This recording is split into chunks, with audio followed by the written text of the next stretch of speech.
What's up, YouTube? Welcome back to the channel, Honest Diecast. Thank you guys for tuning in today. Shout out to all of our returning viewers and subscribers. Thank you, and welcome to any first-time viewers or new subscribers to the channel. Welcome. Today, set up in the parking lot at Tiny Town, we have a couple of Formula One cars. So on the left, we have Sergio Perez's Red Bull, and we have on the right Lewis Hamilton's Mercedes-Benz AMG. So these are out in anticipation of today's video, which is, boom, the new Formula One cars from Hot Wheels. So I've been anticipating these. They've been hard to come by, hard to find. I missed the original drop on Mattel Creations. So this is a mail call that I got from Mr. Derek from Honest Diecast. Shout out to Mr. Derek. He knows I am a diehard Formula One fan. He came across these in his travels on a recent hunt, and he hit me up and was like, hey man, which ones were you looking for? These were the two that I was really after. So he picked these up, sent them over, and here they are. We'll do a review on these, and then we'll also do a comparison to our cars in the back. The two brands we have, the Red Bull is going to be a Mini GT, and the Mercedes AMG is going to be a Tarmac Works. Let's get these out of the package. We'll do our review, and then we'll do a quick comparison to some higher end brands and see how these stack up. Boom. So first up, we have the Oracle Red Bull Racing RB20 of Sergio Perez. His number plate here, number 11, signifies that this would be his car versus Max Verstappen. These would be the 2023 cars because Sergio was not with Red Bull after 2023.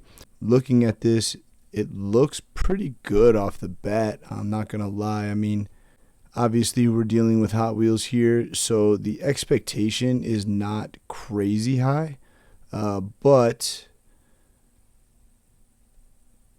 a new venture like this, it's always interesting to see how well a company like Mattel does something like this. And so far, it's so good.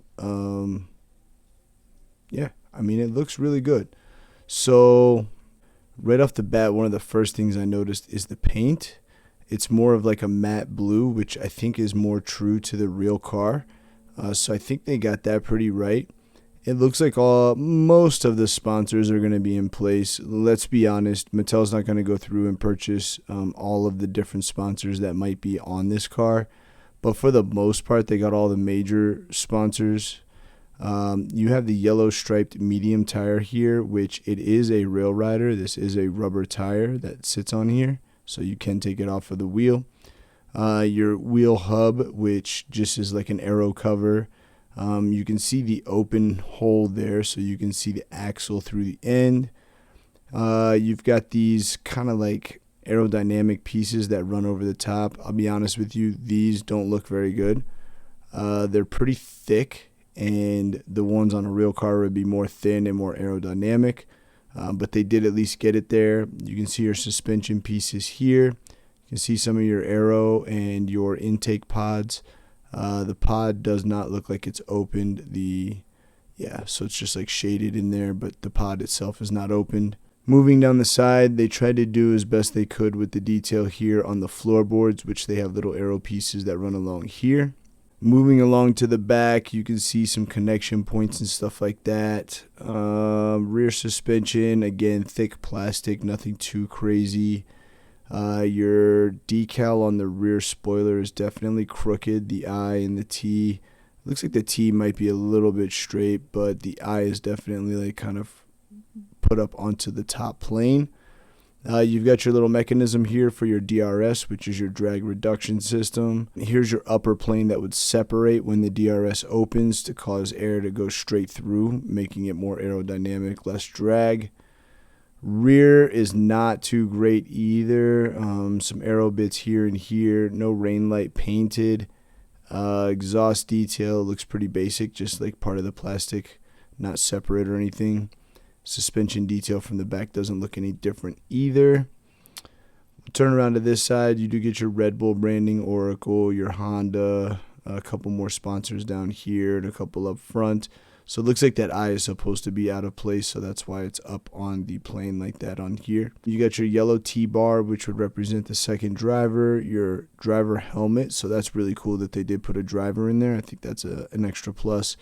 And then this is your halo, which is for protection from flying pieces, loose debris, stuff like that might be on track. Mirrors are kind of janky on here as well. They would be more out and pronounced from the car, but I get it. Front wing detail looks pretty decent. So you get all your different planes there. You get your end plates, which again are pretty thick plastic. And you do get some canards on the side, which are true. Your T-bar there. You don't get any antennas or anything like that for the transponders, but I wouldn't expect it on a Hot Wheels. You can see your axle running through there, so there's your chrome axle straight through. But all in all, for the detail that you do get, I think this is an excellent buy. These are like $8, I think, in store. For the price point, it's actually not a bad purchase. So let's get this one off the base, and we'll take a look at the base and the ground effects for the aerodynamics, and then we'll also do a quick comparison between this, our McLaren, and our other two brands in the back. Boom, so there it is off the base. We'll take a quick look. They did an excellent job replicating the ground effects, though. That's pretty sick. You do have your rivets, so you've got a front rivet here, middle rivet, rear rivet, and then this is where the screw holds it down. You get all your details, so Red Bull RB20, 2025 Mattel, made in Thailand factory. So underneath is pretty cool. You do get a Hot Wheels logo underneath there too. So pretty good detail underneath, not gonna lie. That's pretty sick. Set that there. We'll take a quick look at our McLaren. You can tell that they actually did do a little bit different in the casting. You can tell the design of this front wing is different than the Red Bull. I don't know, maybe it is the same. I feel like the McLaren's a little bit more like skinny from like front to rear. And maybe a little bit different design. I know in real life each car does have a different designed front wing. Each, team makes their own. So you see these little parts down in there. There's like that little nub there. That's not on the McLaren. So maybe they are a little bit different, which would be pretty cool. So it looks like they just maybe made the same exact car. No, they definitely didn't, because the side pods are different. Let's get this one off the base and do a quick comparison between the McLaren and the Red Bull Hot Wheels, and then we'll do the Hot Wheels versus the Mini GT and the Tarmac. Alright, so we're back with our side-by-side. So you can see the texture here on this side pod and how that dips down is not the same on the Red Bull. You can also see how the engine cover here, the shape and the aerodynamics of it are different. You've got venting along the engine cover here, whereas you don't on the Red Bull. Halo and everything like that's always going to be the same because it's a safety feature, something that's mandated. You can tell the rear wings are a little bit different. Maybe they're the same, actually. Yeah, maybe they're about the same. But you can definitely tell with the side pods and the engine cover, they definitely did different designs there. So they might have, see how much thinner the McLaren wing on the left is versus the Red Bull wing on the right, especially where it meets the nose. This is much thicker there than it is over there. So it looks like they actually did the differences in the teams, which is pretty sick, which means each one of these would have to be a different casting. So that's actually it's actually kind of impressive. So let's take our Mini GT Red Bull and our Red Bull Hot Wheels and compare these two. So I'll be honest with you. At first, I honestly thought that the Hot Wheels was a little bit too big. It just looked like it was too large. But now I hold it up next to this Mini GT, which I know to be a more true 164. And it's like almost spot on. Like they're almost the exact same size. Decal wise, you can see pretty much all of the same there on the nose. These may be different year cars, so that's why some of the sponsors are different. But other than that, it looks like they did a good job of replicating all of them. Sponsors around the halo are both there on both. Again, Hot Wheels is on the right, Mini GT is on the left. Engine cover detail, number plate, the wings. I mean, so you can tell here you get that carbon fiber aero piece over the wheel there that you don't get on the Hot Wheels. You get that thick plastic. So, and then also the suspension itself, the control arms and steering arms and all of that are much thinner on the Mini GT, more realistic looking. But I mean, all in all, like, dang, Hot Wheels did a really good job. Side by side, they look, wow. I'm actually really impressed with this Hot Wheels. This is actually really sick. Even the underneath in the aero, they got about the same, which is pretty sick. That's ridiculous. Put that back. Let's take a quick look at the aero underneath the Hot Wheels McLaren. So it looks like base-wise, they might... No, this is different because you can see how wide this is here versus right here. So they're definitely different floors, which would be true to the real cars. You can also tell the rear diffuser. This one is more straight, whereas this one curves and slims down, kind of like a Coke bottle. Wow. Excellent, dude. Hot Wheels killed this.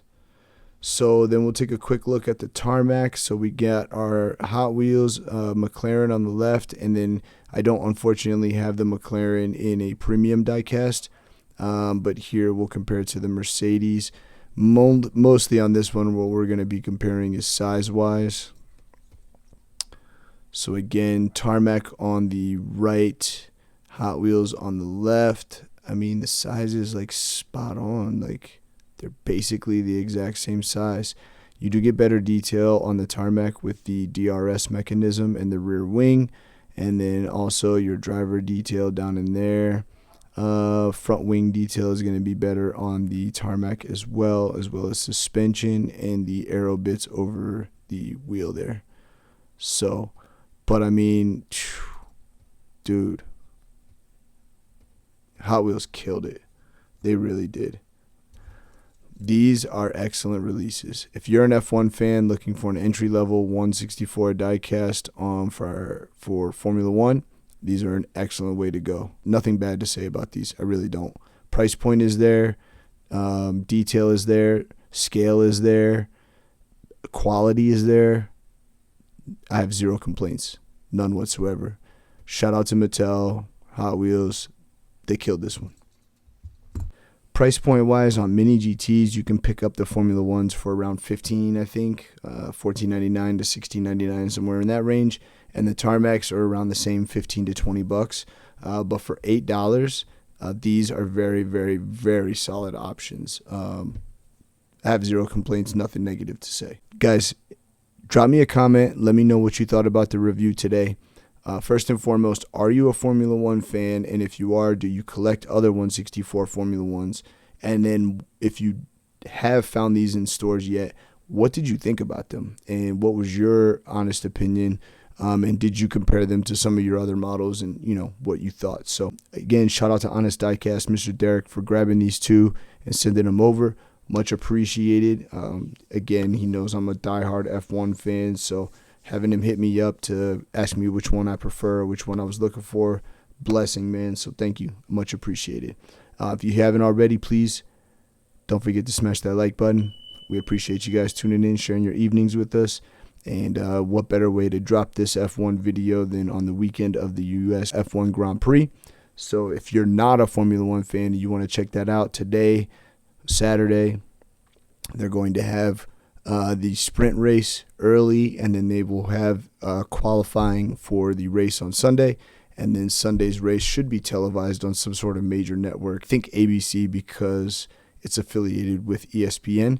So Sunday afternoon, if you don't have anything going on, check out on ABC and watch a Formula One race. If you're not a fan already, I promise after you watch that race, you'll be hooked. So thank you guys for tuning in. We'll see you very soon on the next one. One love.